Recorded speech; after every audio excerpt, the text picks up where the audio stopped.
So what I'll see is people will just try to pop the weight off the rack like so, and I'll see the bar kind of like bouncing around, right? It's not very stable on their back.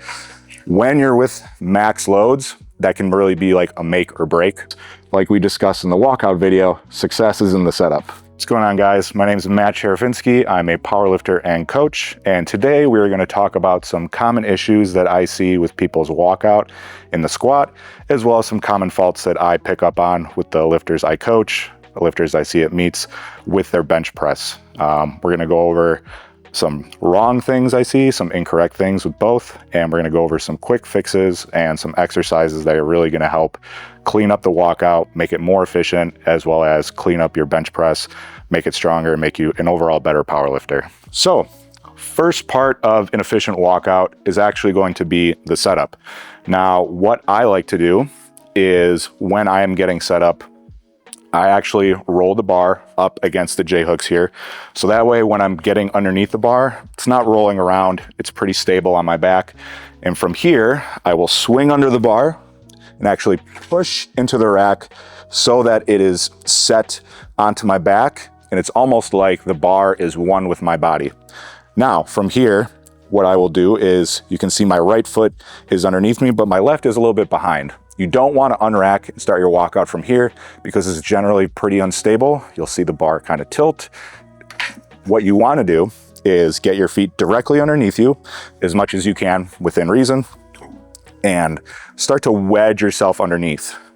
When you're in this position, what I like to cue lifters to do is not to think about really trying to jam all of their force into the barbell right from the get-go. So what I'll see is people will just try to pop the weight off the rack like so, and I'll see the bar kind of like bouncing around, right? It's not very stable on their back. When you're with max loads, that can really be like a make or break. What you want to do is think about when you like merge onto the highway, right? You don't go from like 0 to 60 right away. You're slowly pressing down on the gas. That's what you want to do here. You're slowly putting in more pressure through your feet, and you are going to slowly lift the bar off the rack. So from here, the bar is going to feel basically, like I said earlier, like one with you. And so that way there is no like rolling of the bar or tilting, right? You're ready to go. From here, you want to minimize the amount of steps that you take, ideally. Usually I like to tell people to aim for 3, maybe 4, or you could say 3 with like an adjustment to your feet. So from here, I usually go right foot, and I wait a second. I allow the bar to settle on my back so it's not moving around. Left foot, same thing. I let it settle. And then I find my width for the third step. And here is approximately where I would start my squat. And from here, you can tell I'm pretty even. You can tell that I have good foot pressure, and I'm not going to be, bouncing around on my feet. I'm not rolling around. And part of that just comes with taking your time with the walkout. And I think Ed Cohn said it best. If you start right, you're going to end right. Same thing comes with the walkout. So what I can do is I will go through this again, and I'll go more or less at full speed. So that way you can get an idea of what it'll look like when you're in your training sessions, when you're at a meet, so on and so forth. So I set my grip on the bar, get set, swing under, push the bar into the rack, make sure it is set on my back, start applying pressure through the ground with my feet, making sure I'm wedged underneath the bar, applying more pressure, bar comes off, and then you do one step, let it settle, another step, let it settle, set width, make sure feet are approximately even, and then you're good to go. You can walk it back in. Some other common issues I see, if you're not going to use a monolift, is when you're squatting on a squat rack like this, what I'll commonly see is people will kind of bump into the uprights. If you're squatting on an ER rack or like a mono, you don't really have that problem. You can just move the hooks in, or on the ER rack, you can angle the uprights in. One of the things I like to tell people for their walkout when they're in a squat rack is you want to have your feet be relatively close when you're beginning to walk out, kind of like so. Reason being is that when you're taking very big steps back, even if you're a wider stance squatter, you're gonna hit these uprights. So I can kind of show you what that looks like. So you'll set up, and let's say you set up like I do, right? But you're like, okay, I really need to set up and get my feet as wide as possible, or as where it's needed for me. What'll happen is you can see here as I'm shifting to move my foot, you can already see the bar is starting to move and I can hit this upright. So I'll go here, and if I had plates on the bar, this would be banging against the upright. So what we want to do is from here, think about driving your foot or drawing your foot straight back. And from here, then you can take a wider step because you've now cleared the rack. You're not going to run into it, and you're going to be at a much better spot to set up your stance. So again, what you want to be doing is same setup as before, unrack, and instead of taking a massive step to start, you're just drawing your first foot straight back. And then from here, you can try and take a wider step. Now this may necessitate more steps. You might have to go from 3 steps to 4, and that's okay. You want to keep the steps as minimal as possible so you're not wasting energy. You're not, just walking around like so, like you see some newer lifters doing this when they set up. It's just wasting a lot of energy. You'll see the bar bouncing around on your back. You want to treat this as seriously as the main lift. If you can get set up efficiently, you're going to save energy and you're going to make the lift far more likely to be successful, whether that's in the gym, on the platform, and so on. So, say that about covers the walkout for most people. Some other things that you can think about doing are, if you're gonna squat on a squat rack, I've even seen some people will put little J-clips or J-hooks on the outside of the plates so they don't run into the rack.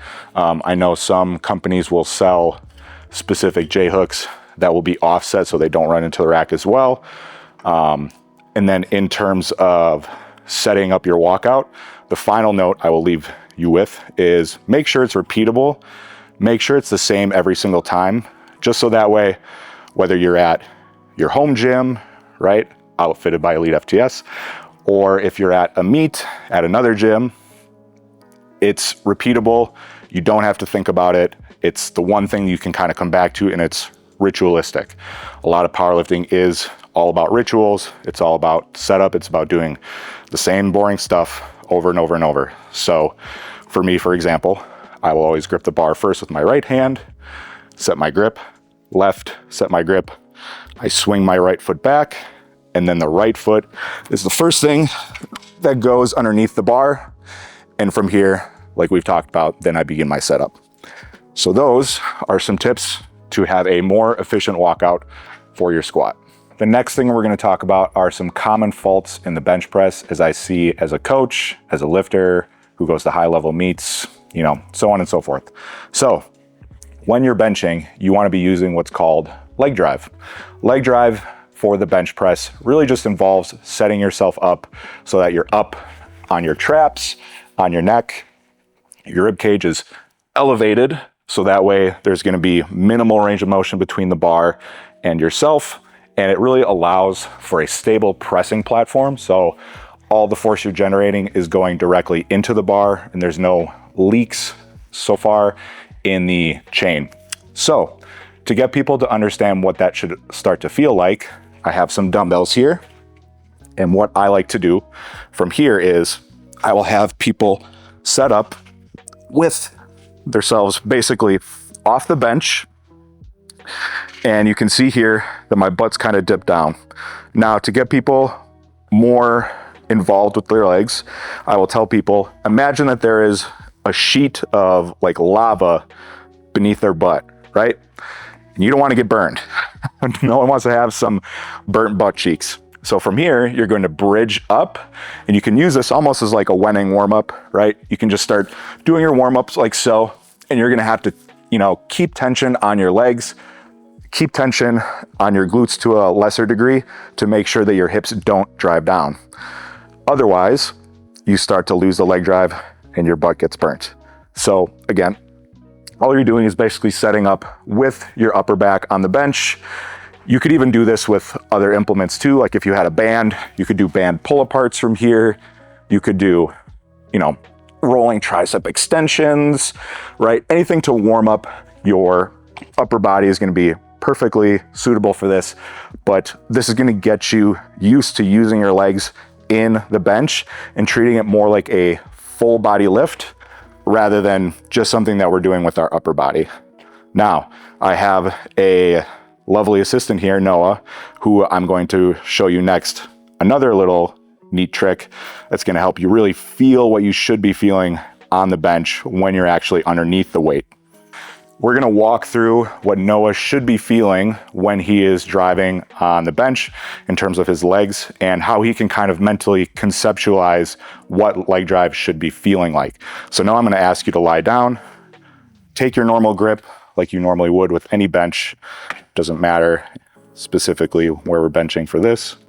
All right. So from here, what I'm going to do is I'm going to get down here and I'm going to ask Noah to unrack just like he normally would, you know, get set up how he normally would for the bench. So you can go ahead and unrack. And what I will do from here is I'm going to take my fists, I'm going to drive them into his shoulders. I'm going to try to scooch him down this way towards his feet. Because leg drive, when you are driving, you're actually trying to drive towards the head of the bench. So I'm going to do that for Noah. Noah, I'm going to ask you to drive your legs. So you can see here, his legs immediately start to kick in. And did you feel that on your end? Yeah. Perfect. Okay. So now I'm going to let it go. And I'm just going to go through that again. So you can rack it really quick. So what I would tell people to do with this is you want to have that sensation, that idea in your head from when you just like grab the bar. So we'll walk through that again really quick. So no, you can just grab the bar, just do exactly the same thing. And you can start driving your legs from here, and then I'll go through it again. So I'll put my hands on his shoulders again, start pushing down. And there you go. You can see that he's driving his legs. He's got good tension through his body. And now if he were to bench, there wouldn't be any sort of like leaks coming from his lower body, and he'd be putting all of his force into the bar. Okay, you can go ahead and rack it. So those are some 2 quick tips, fixes for leg drive, which is the first fault I generally see when people bench. Next thing we're going to go over is going to be elbow position in the bench press, and what I see commonly referred to as over tucking and over flaring. Second most common fault I see with the bench is over tucking and over flaring. So before I get underneath the bar, what that generally will look like is people will be bringing the bar down and you'll see them kind of almost letting their elbows slide forward at the bottom, and they'll end up in this like JM press type position. So what that will look like in the bottom is if I go down and I really think about, you know, trying to tuck, tuck, tuck, tuck, tuck, you'll see people almost in this position, right? And this is almost like a JM press type position. Conversely, what you'll see people do is they will maybe get advice from certain bodybuilders or just follow some outdated advice potentially, and they will be trying to over flare. And so they'll be flaring their elbows way out like so, and they're going to reach a point where they run out of range of motion either through their shoulder or through their upper back, and they'll dump the bar right onto their chest and try to pop it back off. So a common fix for people with this issue is I will tell them on their warm-up sets, you can set up just per normal. You don't have to do anything different. Up until the descent, I want them to open their hands up and start to tempo the bar down. So maybe a 2 to 3 count tempo. So 1 1,000, 2 1,000, 3 1,000. Really trying to focus on keeping the elbows underneath the bar before they touch. The reason I do that is because, number one, if there's the type of person that overtucks, they're gonna feel the bar roll into the top of their hands, and they're gonna risk the bar coming out of their hands and, unfortunately, trying to knock their teeth out. Conversely, if you're someone who overflares, they're gonna feel the bar rolling onto their thumbs, and they're gonna run the risk of the bar actually dumping onto their belly out of their hands. So at full speed, what that's gonna look like is getting set up per normal, unrack, open up the hands, slowly tempo the weight down, trying to keep your elbows directly underneath the bar, feeling where the bar is in your hands, touching and coming up. And when I say feeling where the bar should be in your hands, that's really going to be in this groove here, right above the fat pad of your thumb. There's like a nice little pocket where you're gonna find that. For most people, that's gonna be ideal, so the bar is not rolling around in the palm. So that's gonna be the first exercise that we can go through that's gonna help cue the position. The next one we're gonna go into is the chaos bench or hanging weight bench, where you're gonna get some really good feedback on how to actually lower the bar under control, and you're gonna get feedback on if your elbows are actually in the same spot. Progression from that previous drill is going to be the chaos bench. So some people may have the luxury of having a bamboo bar, which is basically just a more whippy, flexible bar that you can put some plates on, and when you unrack, it's going to be rattling, shaking, and that way it's actually going to help cue what we're trying to do. But not everyone has that. So what we're gonna do here is we kind of made our own bamboo bar, which is just hanging some weights through a band here. It's gonna cause the same kind of effect.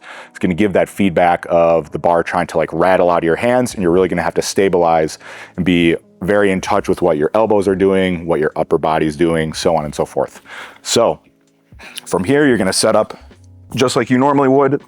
We are not going to do the open hand on this, although you could if you wanted to, but for this purpose, we are not. So we're gonna get set up. I'm going to unrack from here, and you can already see the bars kind of trying to rattle in my hands. I'm going to bench normally, come up, and you can see from here, the bar's really trying to come out of my hands, and I have to fight in order to stay in the same position. So what I have to do is kind of tempo the bar down, make sure I'm in the right position. I'm getting that feedback through my palms and through my body that I'm in the right spot. And then I'm going to accelerate at the top and hold.